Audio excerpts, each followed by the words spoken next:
50만 동안 되니까 그때는 안 주는 제일 앞에 것이 이거 제일 앞에요. 아 이거야. 네, 안녕하십니까. 오늘은 어르신의 그 덕목. 어르신이란 말은 최근에 와서는 앞선 사람, 네. 뒷선 사람. 네.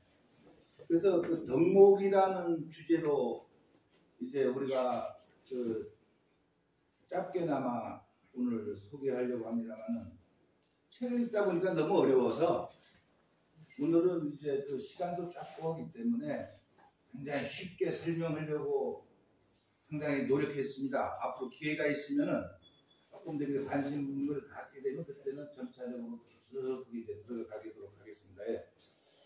그래서 이제 그 덕이라는 거는 우리 그 마음, 이제 마음에서 이제 비롯되는데 그 어린아이가 태어났을 때 부모님을 알까 말까 할 때 전혀 그 티끌 하나 하지 않은 순수한 마음에서 시작이 된답니다. 예.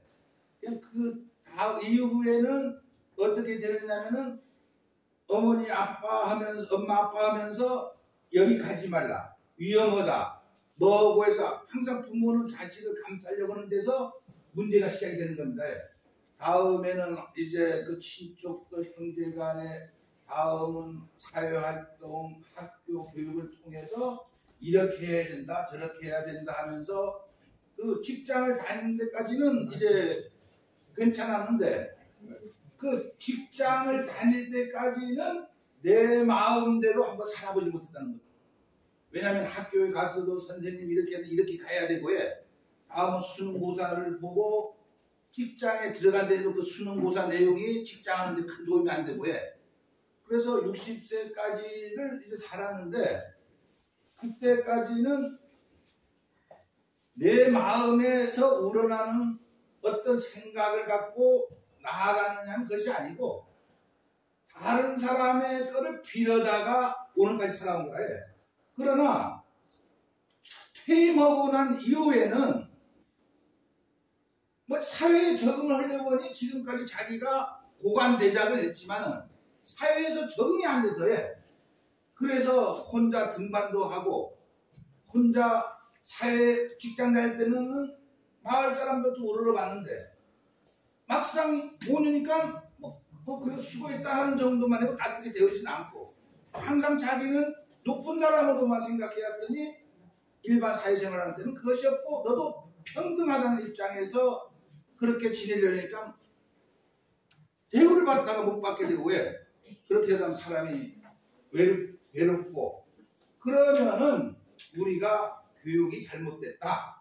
사람이 사는 것에 대해서는 교육이 이루어지지 않았고 하다 보니까 나이만 먹고 오늘까지 온 거라 그러면은 이제는 60세까지는 주변의 간섭이나 어떤 규율의 얽매에서 살아왔지만은 그 60세 이후에서 120세 될 때까지는 완전 내 마음에서 우러나는 삶을 살면서 이제 살아가야 되는데 그렇지 못해서 단지 나이만 먹고 이제 나는 과거에 사회적 기여도 했지만 인정도 못 받고 가면서 생로병사에 시달리면서 이제 인생을 마감하게 됐기 때문에 그때 우리 정신적으로 나는 과연 덕이라는 그 마음의 그 터전을 알고 내 스스로 살아오지 못한 거를 한번 늦게나마 이제 그 여생을 이걸 생각하면서 살다 보면은 오늘 우리 어르신들께서도 상당히 유익한 자리가 되지 않겠는가. 그래서 여기에 보면은 덕불고 오란 말은 덕이 있는 자는 결코 이롭지 않답니다. 혼자 있어도 우리가 이제 수양도 하는 그런 그 종교인들도 있지만은 항상 따르는 자가 있다. 그것이 공자님 말씀인데 조금씩 이제 소개를 시키도록 하겠습니다.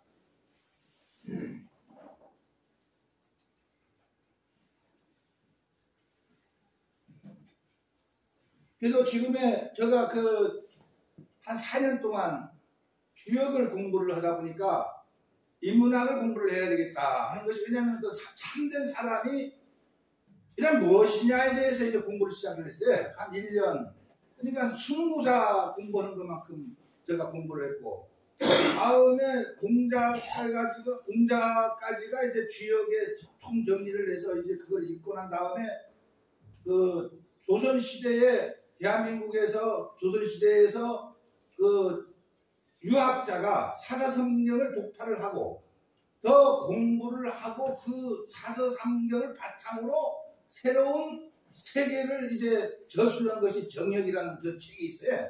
그냥 그걸 읽다 보니까 우리가 여기에 보면은 우리 그 나무 어르신들도 선비고장에서 이런 과거의 우리 조상님들의 그 사서삼경이라든가 어떤 그 학당에서 여러 가지 공부한 것도 직접 하신 분도 계시고, 다음 거기에 또 들은 바가 있지만은 그때까지는 60세까지 살아가는 데에 관해서 우리가 이야기를 했는데 그 이후의 세계는 다른 게 정력이라 해.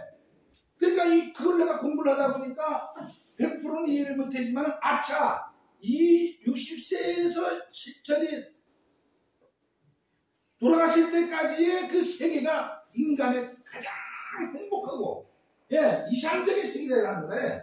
그러니까 그거를 이제 깨닫게 돼서 공부하고 다음에 전 그 공부를 들으면 천문역에 그래서 다음에는 이제 십성이라고 가불명정 무기경진 다음 자축이면 진사업 이거를 공부해서 우주의 모든 거를 갖다가 그걸 글자화 시켜서 60각자 만들고, 60각자는 100결이 10성하고 12지지가 합치면 120개가 돼야 되는데 양은 음을 만나야 돼. 양은 양께 못 만나요. 그것이 60각자가 되다 보니까 운에서가 이제는 다른 60각자를 만나다 보니까 120개가 되는 거라. 그러니까 그것 뜻을 풀이를 하는 과정이 풀이를 하면 약 55만 개 정도가 뜻을 달리는 그런 형상을 가지고 우리가 일반적으로 이제 사주를 보고 또 한다마는 그 공부를 하면서 그러니까 나는 그때까지가 고민거리가 일거에 전부 날아나고 딱 문제가 발생하면 그 탁탁탁탁 하면 10가지만 분석하면은 그 원인을 찾게 되는 거래. 그러니까 지금에는 어떤 사물을 보고 특히 일례로 감귤을 딱 보면은 지금의 내가 알고 있는 지식을 바탕으로 보면 이거 원인이 뭐다 전부 찾아내고 이건 어떻게 하면 되겠다는 그런 새로운 그런 그 어떤 그 경지 기술 시대에 이제 저도 이제 들어가고 있지 않나 생각을 드는데, 일례로 우리는 지금까지 초하루에서 보름달까지는 눈에 보이는 세계 아닙니까? 달이 보이니까. 그러니까 초하루에서 보름달까지는 우리는 생각하고 16일 후보름부터 초하루는 아예 잊혀버리는 거래. 그러니까 우리 노인 세계는 16일부터 다음 초하루 때까지 인생은 보이는 그대로가 아니고 이제는 겉으로 드러나야지만은 하나의 자기가 이 수양을 하면서 인간다운 조용히 이제 살아가는 그 모습을 하는 게 이제 우리가 60세 이후의 노후의 세계가 아니냐. 그러니까 이제 노후의 세계에서 제가 특별자치도 대학원하고 제주시 노인지회 세부지회면서도 이 프로그램이 없어요. 그래서 이제 그거를 이제 내가 공부를 하면서 오늘 이렇게 자리에 섰습니다만은, 그러면 이제는 모든 그 자식들도 다 결혼을 해버리고 이제는 부부만 경제적인 뭐 자식들도 돈도 많이 벌었고 그리고 그 노하우를 가지면 경제적인 여유도 있을 것이고 그러니까 저도 공부를 하면서 매 책상에 박아졌지만은 밥을 먹을 수 있고 이거야말로 이건 신선 노름이 아니냐 이거지. 그냥 그렇게 이제 살아야 되는데 우리는 그렇게 살지 못하고 있다. 그래서 이제 그렇게 하는 게 이제 우리가 앞으로 정신세계를 내 마음속으로 자유스럽게 어떻게 가겠느냐 하는 거를 이제 그 내용으로 저리 넘기겠습니다. 그래서 또 꺼져.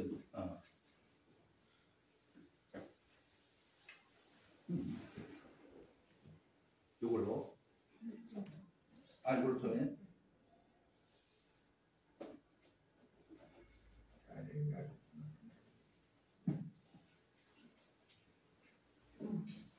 그래서 지금에 보면은 어르신이라는 말은 한번 용어를 정의를 해보면은 남의 아버지나 어머니를 높여서 이르는 말이고, 아버지나 어머니와 벗이 되는 어른이나 그 이상이 되는 어른을 높여서 하는 말을 어르신이라고 해. 어르신에. 어르신이라는 것은 부모님 학렬에 이제 어른들을 어르신이라고 하고, 어른이라는 분은 어른의 역할이라는 말은 다 잘한 사람, 다 자라서 자기 일에 책임을 질 수 있는 사람이라 해. 책임을 질 수 있는 사람이라야 된다. 어떤 뭐 마을 회장을 하더라도 책임을 지고 일을 할 수 있고, 문제가 잘못되면 그 책임을 잘 져야 되고 해. 회피하는 게 아니고, 이것이 어른이고, 다음은 결론한 사람이라 해. 다음은 지위나 학력이 높은 사람을 일반적으로 어른이다. 이게 노인이란 말은 뭐냐? 이제 국어 사전에 보면 나이가 들어서 늙은 사람이다라는 거야. 그럼 65세 이상의 어른을 130년 전에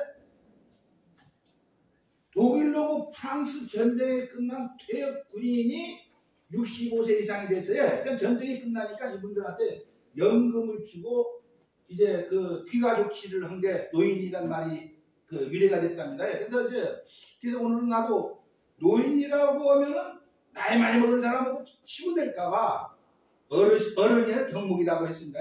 아직은 뭐 나이상으로는 활동을 할 수 있는 그런 뭐기 때문에 그래서 그렇게 했다는 걸 아시면 될 겁니다.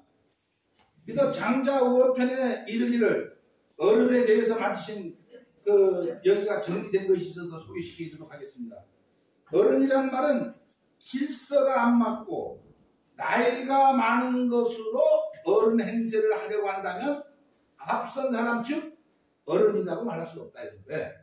다음에는 어른이라고 하면서 하는 생각이나 행동의 본말 경위가 맞지 않으면 어른이라고 말할 수 없다. 어른이라면 나이만 갖고 덤벼서는 안 된다는 겁니다. 진짜 어른 대접을 받으려면 나이로 따지지 말아야 된다.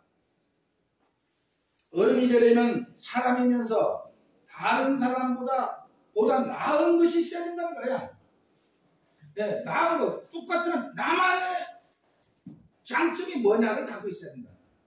다음에는 뭐냐면은 나은 것이 무엇이냐라고 했을 때 장자가 보기에는 덕을 갖춰야 된다. 우리 덕에 대해서 생소하지 않습니까? 그래서 뭐냐면은 우리가 만물이 어디서 생장되느냐면 토양에서 생장되듯이, 그래서 사계절을 돌아서 새싹이 트고 수확을 해서 우리가 저장했다가 여기서 나은 종자를 내년 봄에 파종을 하고 이것이 만물이 되풀이 되면서 보다 나은 그런 식량을 생산하는 것처럼 마음의 터전에서 계절별로 사회생활을 하면서 내가 제대로 된 것도 있고 안 된 것도 있고 제약 요인도 있고 잘 된 것도 있고 이거를 종합적으로 가을이 되면은 정리를 해서 보다 나으려고 하는 것. 그것이 어디서 이루어지냐면 반드시 마음에서가 정리된다는 거예요. 자기 모든 거에. 그러니까 이렇게만 반복이 되면은 과거에는 수양을 통해서 우리가 어른의 역할을 하려고 나갔다는 겁니다.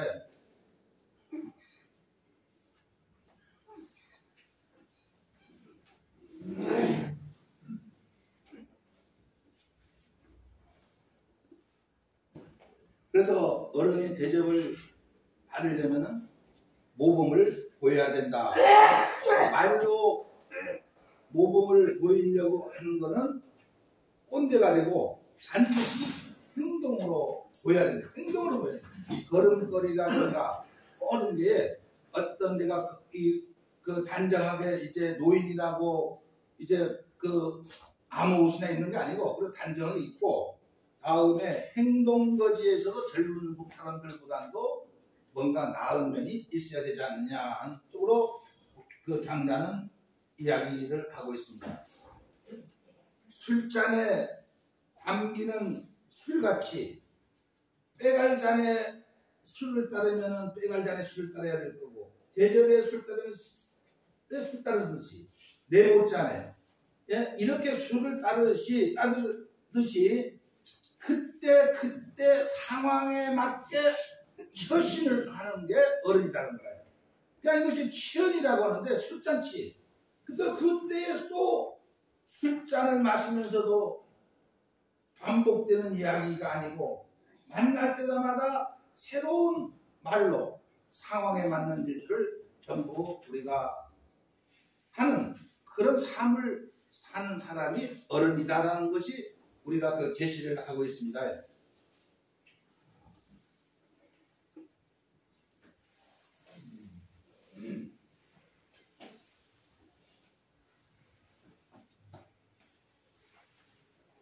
그래서 이제 덕이라는 거는 언제 출현했냐면은 그 덕은 한자로 보면은 그 뒤인변에 그 뒤인변이라는 것은 두 사람이 걷는다는 뜻이가 됐는데 그 옆에 고들직과 마음심이 있어야 솔직하다 이게 직선할 때 직자의 마음심 그 뒤인변 합쳐서 덕이라고 하는데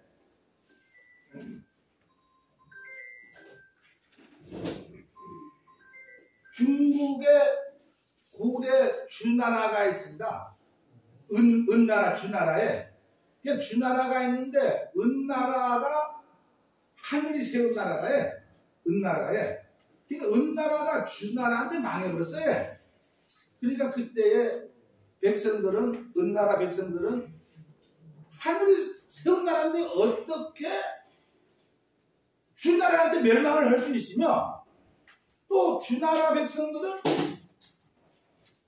은나라가 하늘에 세운 나라인데 우리가 하늘에 세운 나라라고 하면서 빼앗을 수가 있느냐?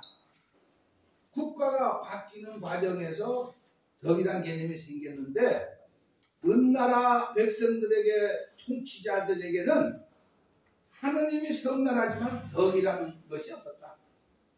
이 나라를 다스릴 그런 덕이 없는 사람은 나라의 멸망에 관련되어 있는 거래. 다음에 주나라는 덕을 갖추려고 노력을 했다. 그냥 집안이 흥하고 세우는 것도 덕을 갖추고 있는 사람이라면 망하는 데까지 이르지 않았을 것이다. 그게 모든 게 이때부터 덕이라는 개념이 생깁니다. 그러면 모든 게 가장으로서의 자식들이나 모든 거 보면 모든 게 아버지에 쏠리는 게 충분히 여유있게 주지도 못하고 해. 그렇다고 밥 팔면서 주다 보면 가문이 변할 수도 있는 거고 해. 이런 말 못할 고민이 많이 있을 거 아닙니까? 그러니까 어떤 때는 풍성하지만 어떤 때는 견뎌야 되고 그러니까 이런 것들을 우리가 사람이기에 덕을 갖추고 있다면 가문이 몇백 년, 몇천 년까지 세습이 될 수 있다는 그런 내용이 되겠습니다. 그래서 사람이 다 좋은데 덕이 없어 라는 평가는 어떤 사람을 근본적인 차원에서 무너뜨리는 말이 됩니다. 너 똑똑해, 지식이 있어. 저 사람은 뭐 어디 국장이야. 그 사람 높은 사람이야. 근데 덕이 없으면 그 지식에 지배된 사람이다. 덕 위에 지식을 쌓아야 되지. 만약에 오행에서 이 내 의지를 볼 때 이 하나만 가지고 안 돼. 좋은 마음씨를 베풀어야 되라. 그것이 에아리니까에 불같이 탁 펼치라는 거야. 그 결과가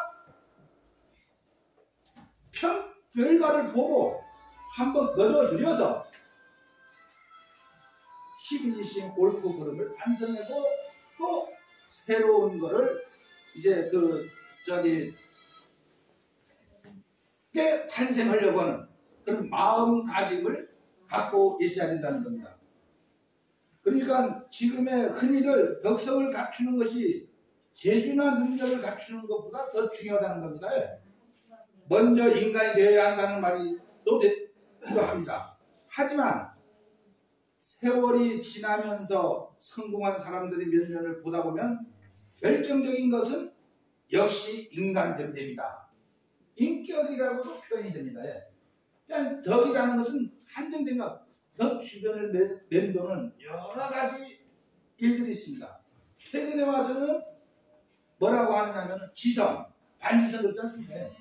예, 지성 이것이 확대가 된 거예요. 그러니까 우리 사람이 행동에나 모든 데서 가장 근본적인 바탕이 덕 위에서 우러나온다는 거예요. 이렇게만 되면 서로 싸울 일도 없고, 예. 상대방이 하는 일이 나와 같고, 나와 같은 일이 상대방이 하는 일 같고, 마을 회의에서도 한 사람이 그런 사람이 많으면 굳이 회장 마음대로 일을 치러도 큰 문제가 생기지 않는다는 겁니다. 다음에는 덕이라는 건 뭐냐면은 우리가 알고 있는 일들이 상당히 많이 있습니다. 이거를 알고 있다는 거를 자기가 상대방이 알기 쉽게 예를 들면서 설명할 수 있는 게 지식이다. 그럼 지식을 지혜로 옮겨내야 됩니다. 지혜라는 건 뭐냐면 우리가 색다른 세계에 들어가서 그 상황이 전개되는 것을 파악해서 설명할 수 있는 것이 지혜라. 그런데 덕이 있는 사람은 내가 지식인이라도 그거를 설명을 못해. 그러니까 나는 알고 있다, 고로 존재한다. 지혜를 넘어가지 못한 사람이 탁상 공무원이에요. 특히 우리가 공무원들이라고 하지 않습니까? 우리 농민들도 과거에 내려온 지식을 바탕으로만 연봉행위를 한다. 이건 아니다. 그러니까 덕이 있는 사람이라야 현실에 맞는 활동, 문화활동이 벌써 덕이 있어야 문화활동을 하는 거예요. 문화활동이라는 것은 예술인만 하는 건 아닙니다. 그러니까 이런 것들이 우리가 지식이 있다고 해서 부러울 필요 없고, 지식이 없다 해도 덕만 있으면은 지식인들은 감히 덕 있는 자에게는 감히 대할 수가 없다는 겁니다. 그래서 우리가 보면은 제가 다니면서 보면은 경험 무슨 밭작물 사업 무슨 경력이 30년 50년이라 막 말씀하시는데 막상 보면 그 사람이 과거에도 그랬지만 현실에도 꾸준하게 예를 들어 사업하는 사람들도 명예회장에 그렇게 하면서 꾸준히 가야 되는데 한 번 반짝한 거라 해. 그래도 난 경력을 가만히 보니까 종사 횟수를 그걸 경험이라고 하는 거라 해. 내가 30년 농사지으니까 30년 경력이나 최고 아니냐? 그건 아니다. 그거는 대한민국 우리 제주도에서만 하는 이야기라 해. 그건 후진국에서 하는 이야기고, 경험을 바탕으로 과거의 글자나 문자를 이제 표현할 방법이 없을 때는 경험을 갖고서 우리가 연봉행위를 한다고 하는데, 이제는 우리가 감귤을 예를 들자면 일본 지식을 들여다가 이것이 지식이다 해. 그건 온 지식이나 빌려온 지식이에. 그러면 우리가 60년이 되면은 감귤에 가면 새로운 품종이나 지식을 생산해야 될 거 아닙니까? 이것이 없는 거라 해. 그냥 우왕좌왕하는 거거든. 그냥 다른 책을 봐그냥 우리가 가르쳐야 이건 아무 필요 없는 지식이라 해. 그러니까 이런 것들을 이제 우리가 하게 되면 학상공론을 거치는데, 지식을 생산한다라도 우리가 과거에 관역을 맞출 때는 경제에는 관역을 맞출 것이냐, 이제는 미사일을 맞춰야 돼. 미사일을 또 하나의 총에서 활에서 총알 미사일로 가면 벌써 다른 세계가 전개가 되고 있지 않습니까? 그냥 미사일이라는 거는 하나의 뜨거리가 아니라 그 안에 여러 가지의 구속들에서 움직이게 되는 것을 그것이 전체성이라고 합니다. 모든 구속부의 몇 10만 가지가 합쳐져서 이루어졌기 때문에 그거를 관역을 맞출 수 있는 그런 새로운 지식이 생산돼야 되는데, 구속 하나 만들었다고 해서 되는 건 아니라 자동차가 움직이기 위해서 타이 하나로 되는 건 아니거든. 전체가 움직여져야 되거든요. 그러니까 이런 것들을 관역을 맞출 수 있는 그런 시대가 바로 선진국 시대다. 그래서 지금의 우리 어르신들은 앞으로 나이가 들었다고 해서 노인이라고 하지 말고 지금의 우리 나법의 발전을 위해서 몹상한 책무가 아직 쌓여 있어요. 그렇게 활동을 하다 보면은 자기도 새로운 세상을 읽는 방법도 알고 활동을 하다 보면 건강도 더 증진될 것이 아닌가 하는 그 생각을 이제 갖게 됩니다. 그래서 이제 뭐냐면은 우리가 그 상선약수라는 말이 있습니다. 상선약수면 윗물이 모아야 아래말도 먹지. 우리가 알고 있는 말은 그 선자가 그 착할 선자가 중국 그 한자 옛날 한 장나라 시대 그 자전에 보면은 탁월함이라야 탁월하다. 우리가 탁월하다는 걸 좀 아셔야 될 겁니다. 가장 탁월함은 물과 같다는 거. 상선약수라는 것이 탁월함은 물과 같다는 거예요. 최고의 탁월함. 물이 탁월하다 하면 만물을 이롭게 하는데 그치지 다투질 않아요. 탁월함이라는 건 뭐냐면은 모든 사람들이 더럽다는 시궁창에 가서 머물고야 바다에 냇물에 가서 머물고야 산골짜기 물도 흐르고야 바다가 갔다가 또 증발돼서 다시 또 순환하면서 내가 잘났다에 잘났다고 해온 것이 않는 것이 탁월함이라는 거예요. 저 사람 탁월하나? 나 탁월하다. 그 정도 아니고 내가 이거는 나법의 발전을 위해서 내가 어떤 기회인데 나 덕분에 발전했다. 그건 탁월함이 아니고 해도 나는 그저 내가 할 수 있는 일만 당연히 해야 될 일만 한 것이 했습니다라고 할 때 쉽게 공치사 않을 적에 그것이 탁월합니다. 그냥 그래서 우리가 모든 용어들이 자연의 흐름을 보면서 여기서 전부 우리 인간이 표현해내는 그런 언어들이 그 단어들로 언어화시킨 겁니다. 그냥 우리도 이제는 그렇게 가야만이 우리는 도에 가까운 행동을 한다 하는 쪽으로 이제 되겠습니다. 다음에 여기서 보면은 덕이 일화가 나오네 여기. 이제야 뭡니까 컴퓨터도 덕이라는 거를 없으니까 더 취하고 있게 되니까 이제야 덕이라고 알아요. 그러니까 내가 깨우치면 상대방도 깨우쳐야. 그래서 장자 이 추수편이라는 거는 가을충 숫자는 가을장마라는 말이래. 가을장마에 드니까 물이 황하강 일대가 완전 그냥 물바다가 된 거 아닙니까? 그러니까 그때에 이 황하강을 다스리는 그 신인 하백이라는 사람이 중국 그 전지가 번번하니까 홍수가 나니까 이제 범람을 하니까 내가 다루는 세계가 이렇게 나 같은 높은 신이 없다라고 의기하냐 한 거라. 그러니까 이 신이 그 북해라고 지금 황해도 앞바다 중국 천진 앞바다에 그 앞바다에 가니까 경계가 없고 여기는 오름도 보이고 뭐 하는데 여기는 오름하고 달만 경계가 없어요. 살다 보니까 나요.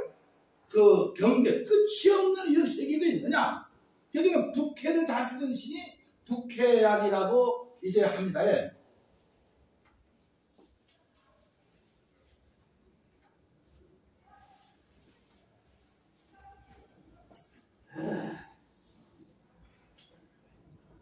그래서 여기에 보면은 제 아래쪽에 그 속담에 의하면은 돌을 100가지 들으면 자기와 같은 사람이 없다. 100개 정도의 100개, 1개, 1개 해도 그렇지. 100개 정도의 돌을 닦았다면 하나만 하나도 못 산대. 100개 정도의 돌을 닦으면은 도에 대해서는 진리에 대해서는 나보다 더 나은 사람이 없다고 하백이가 그때까지 생각했는데 북해역에 가보니까 이거 끝이 없어야. 끝이 없으니까 나보기만 살다가 성안에가 옛날에 성안에 간 보면은 반덕증 보고 오면은 기와집 많고 있고 저기 그렇지 않습니까? 그런 세계를 간 거지.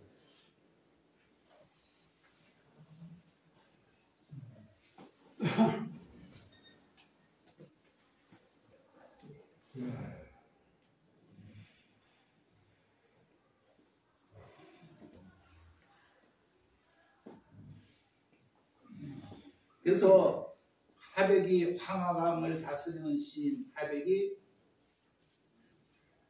북해를 다스리는 시인을 만나서 딱 보니까 아 당신 진짜 감탄스럽소. 백이 숙제나 공자도 우습게 한다는 말이 있는데 나도 처음에는 나는 황하강을 다스리니까 나 공자나 그 유명한 공자나 백이 숙제도 나와 같이 못하다 이거에 그렇게 우쭐대는 사람이 공자를 만나니까 끝이 없는 세계에 펼쳐져 있는데 얼마나 감탄스럽겠습니까?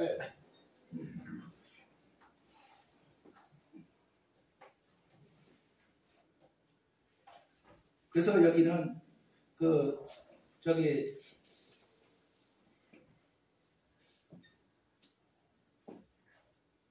북해약이 나를 안다고 그런 그 자체가 덕이 없는 사람이다. 예, 덕이 없는 사람이다.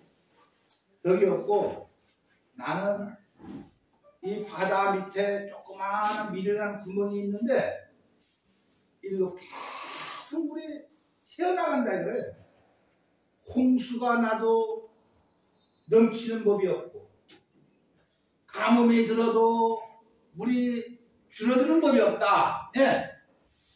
나는 지금까지 살아오면서 나는 위대하다고 느껴본 적도 없고 예. 그렇게 생각을 하니까 하백이란 말은 얼마나 이 말을 들으니까 예? 반성을 할 거 아닙니까? 예. 이때 아 나의 마음은 옹졸하구나. 조금만 하니까 또 잘난 척할 건데 제주도에서 전부 알아면 아유 이거 할 건데 강물에 황하강도 큰 강물이지만은 이 다스린 신이 바다를 만났으니까 얼마나 놀랐겠습니까? 더 위대한 사람이. 그때 북해약이 하는 말이 당신은 참으로 위대하오. 당신은 지금에야 세상을 보는 눈이 트였어. 그래서 여기에서 하는 말이 뭐냐면은 당신과 나는 도에 대해서 이눈날 소통할 수 있는 입장이요. 그러니까 만약에 하백이하고 북해하고 서로 소통하면은 하백은 아는 척을 하니까 계속해. 북해하게 크기가 없는 무한대의 그 마음을 갖고 있는 사람은 감히 그렇게 하면서 우리는 대화가 되는 겁니다. 그렇게 되면 인간이 신이 되고 마음 큰 품위가 태평양강보다도 더 넓고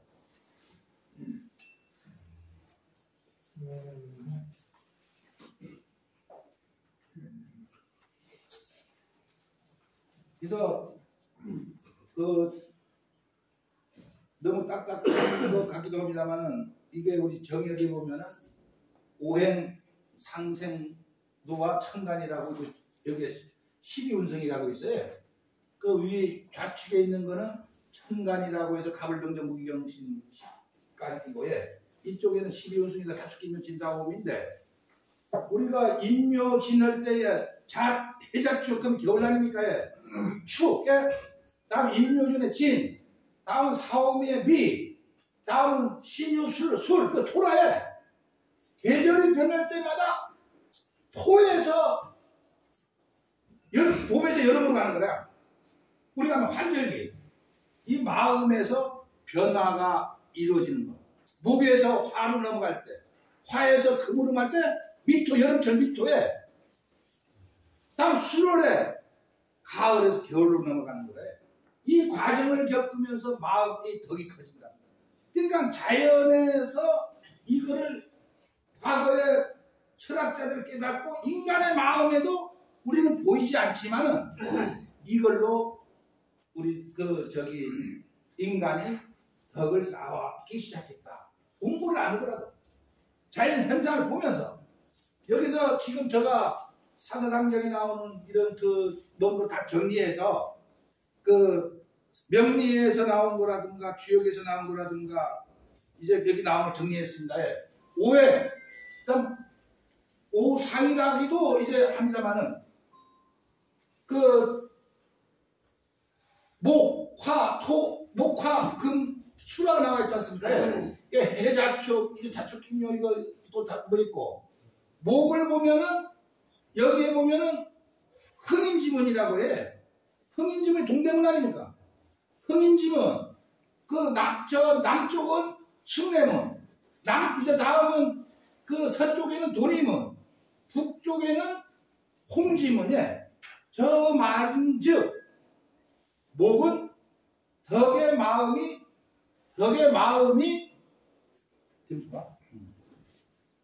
흥인지문이라는 것은 덕이 싹이 나는 것처럼 덕이 쌓아지기 시작을 한 거라 해. 다음은 여기에 숭례문에 가서는 애를 갖추라는 거죠. 애를 다 싹이 만물이 무성하는 것처럼 나의 애를 다하라는 뜻이라 해. 예. 겨우 사양지심은 우리가 양보하라는 뜻도 아니고 빈 공간을 채워라. 예. 그래야 만물이 이렇게 우리가 이빨 빠지면 임플란트 다 하라는 거야. 다음에 여기에 도니문이라는 것은 어렵지 이렇게는 의리를 상대방과의 우리가 의리를 돈독하게 하라.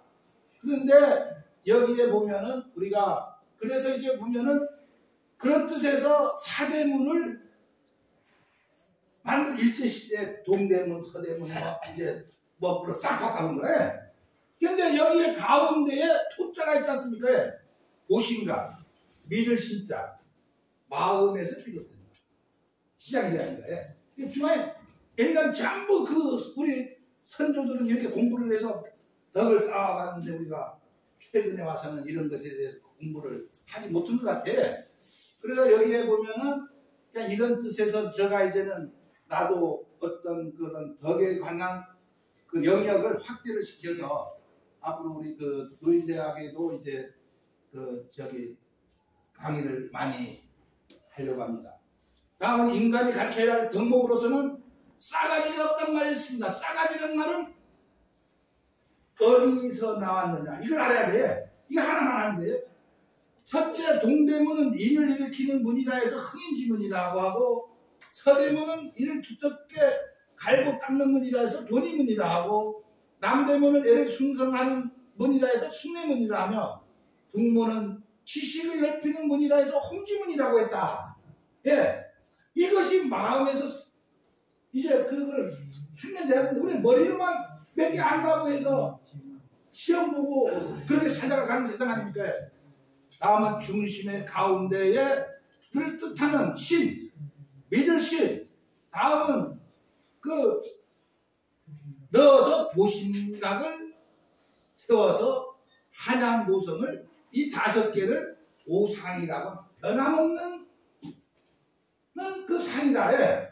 그런 것이다라는 것을 말씀드리겠습니다.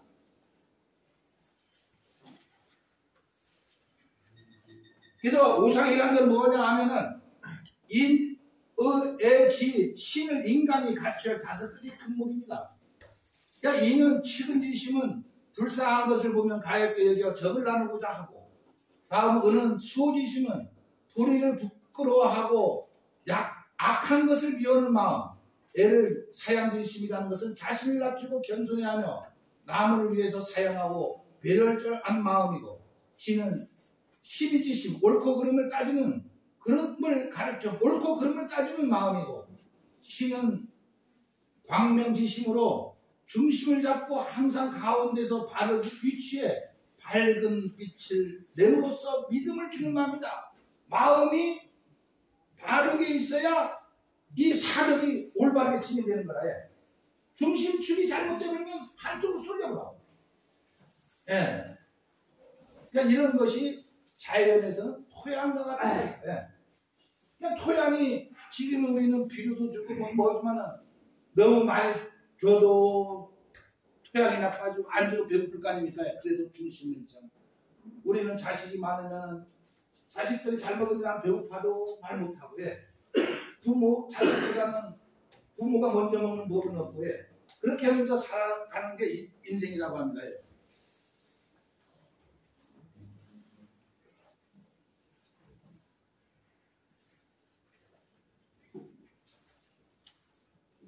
그래서 싸가지 없다는 말은 내 마음 위에 이 애지를 네 개의 지식, 알아야 할 지식, 내게 알아야 할 지식을 이걸 모르는 것이 싸가지 없다는 거예요. 예, 이걸 모르면서 살면은 무슨 재미가 있겠느냐? 예, 돈이 벌었다고 해서 행복한 것도 아니라 늙어서 돌아가실 때까지 이거를 알면은 바른 행동을 하면은 비록 다소 가난하더라도 안 빚납도 세상을 살면서 갈 수 있는 거고요. 그렇다고 돈이 많다고 해서 정신이 없는 상태에서 과연 노후에 편안하게 살 수 있느냐 하면 아니다. 그러니까 앞으로는 그 싸가지 있는 행동을 해야 어른이 대접을 받는다는 것입니다. 하나만 더 이야기하고 이 보릿고개에 대해서 한번 여기에서 덕이 나와요. 조선 영조 35년 왕후가 세상을 뜬 지 3년이 되어 새로운 왕후를 뽑고자 하였습니다. 온 나라에서 매식 있고 총명하고 지혜로운 처녀 20명이 뽑혀 간택 시험을 치르게 되었는데 이 중에서 서울 남산골 김한구의 15날 딸도 있었습니다. 드디어 간택 시험이 시작되었습니다. 자리에 앉으란 임금이 분부에 따라 처녀들은 자기 아버지 이름이 적혀있는 방석을 찾았습니다. 그런데 김씨 처녀만은 방석을 살짝 밀어놓고 그 옆에 살포시 하는 것이었습니다. 임금이 하루 이상하여 그 이유를 물었더니 자식이 어찌 아버지 조남이 적혀있는 방석을 깔고 앉을 수 있으리까 하고 대답을 해서 이 정도에 아버지를 어떻게 그 명성을 내가 깔고 모실 줄 모르고 깔고 앉으라고 해서 깔고 앉아있어. 임금님 지시도 탁 해서 나는 이거 부당하옵니다 라고. 그 옛날에 우리가 보면은 임금 명령도 딱딱 하는 게 덕이 있는 사람들이라 칼로 죽는 건 두려워하지 않는다 이거예요.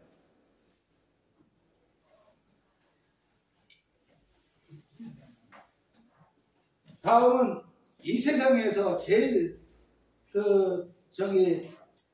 깊은 건 무엇이냐 하니까 동해 바다옵니다, 서해 바다옵니다, 남해 바다옵니다 하는데 김씨 처녀와는 사람 마음속이 제일 깊은 줄 아옵니다. 어찌 그러는고? 아무리 바다가 깊다 해도 그 깊이를 잴 수 있지만 사람의 마음은 그 무엇보다도 깊어 깊이를 잴 수가 없사옵니다. 또 다른 문제를 내서 이 세상에서 무슨 꽃이 제일 좋은고? 복사꽃이옵니다, 모란꽃이옵니다, 양귀비꽃이옵니다 하고 다른 처녀들은 이야기했지만 이 처녀만은 목화꽃이 제일 좋은 줄 아옵니다. 그러니까 어찌 그러는고 했더니 다른 꽃들은 잠깐 피었다가 피울 땐 보기가 좋으나 목화꽃은 나중에 송과 천일이나 많은 사람을 따뜻하게 감싸주니 얼마나 좋은 꽃입니까? 다음을 연결하는 거래. 꽃만 보는 게 아니고 꽃 피었으면 열매를 맺혀야 될 거 아닙니까? 우리 좋은 시절에 꽃이 피기 위해서 열매를 맺히기 위해서 꽃이 피난다는 것을 모르고 그러니까 꽃이 피는 연구를 한 사람은 그 지식이 다음에 연계가 안 되는데 무슨 그 지식이라고 하죠. 그러니까 이런 것들 하나하나가 우리가 바쁜 세상을 이제 잊고 오늘까지 이제 온 것 같습니다.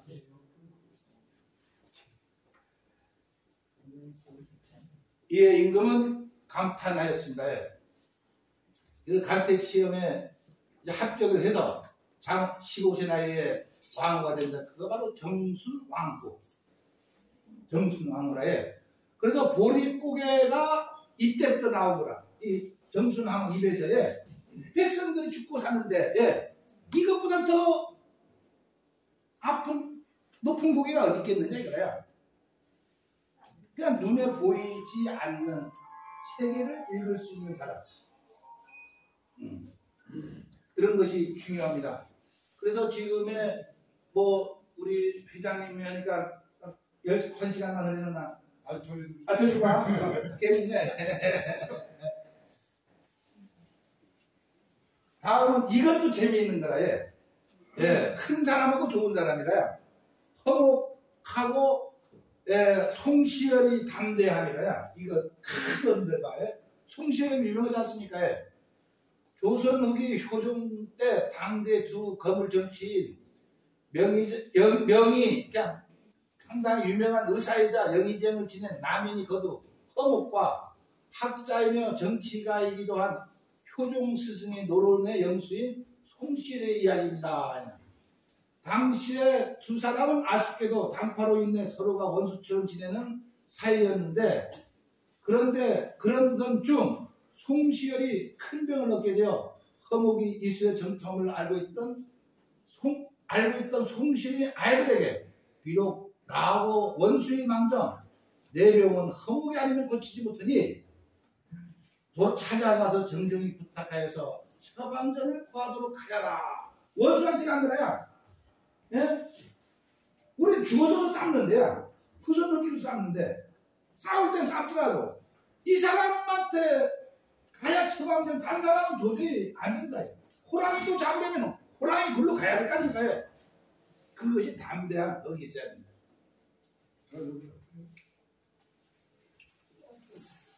사실 당파에 속한 허목의 약을 구한다는 것은 죽음을 자청하는 일 아니냐. 그런데 여기서 송시열이 아들이 찾아오자 허목은 빙그레 웃으면서 약방문을 써주었습니다. 아들이 집에 들어오면서 약방을 살펴보니 비상을 비롯한 몇 가지 극약들이 섞여 달려먹으라. 극약을 섞은 달려먹으라 이거라. 야, 에? 이거는 나를 죽이려고 끝까지 죽이려고 하구나. 일반 사람은 그렇게 생각했을 겁니다. 아들은 허목이 못된 인간성을 원망하면서 아버지 송시에 갖다 드렸다. 약방문을 살펴본 송시열은 아무 말도 않고 그대로 약을 지어놓으라 하고 약을 달여먹었는데 병이 깨끗이 나은 거예요. 그 약을 먹어야만이 독약도 양에 따라 처방에 따라서 독도 될 수 있고 약도 될 수 있는 거야. 이거를 주라고 하면은 내일 죽을 사람들이 안 먹힙니다. 이거 인간의 세계가에 우리가 헤아릴 수 없다고. 그 정순왕후처럼 사람의 마음은 깊이를 알 수가 없습니다. 그래서 이 덕이라는 게 얼마나 큰 거냐. 허목은 송시열이 병은 이 약을 써야만 다 나을 텐데 그가 이 약을 먹을 담력이 있을까 하는 거야. 지어줘도 못 먹는다는 거야. 그러니까 죽는다라. 근데 그 약을 먹고 살았어요. 그러니까 그러나 송시열은 허목이 비록 정적이긴 하나 병을 이용하여 자기를 죽이지 않을 것이다 라고 한 거래. 설마 내가 한참 때까지 적이라고 해서 죽이겠느냐 그래. 조선 쌍대 거목 인물은 아무나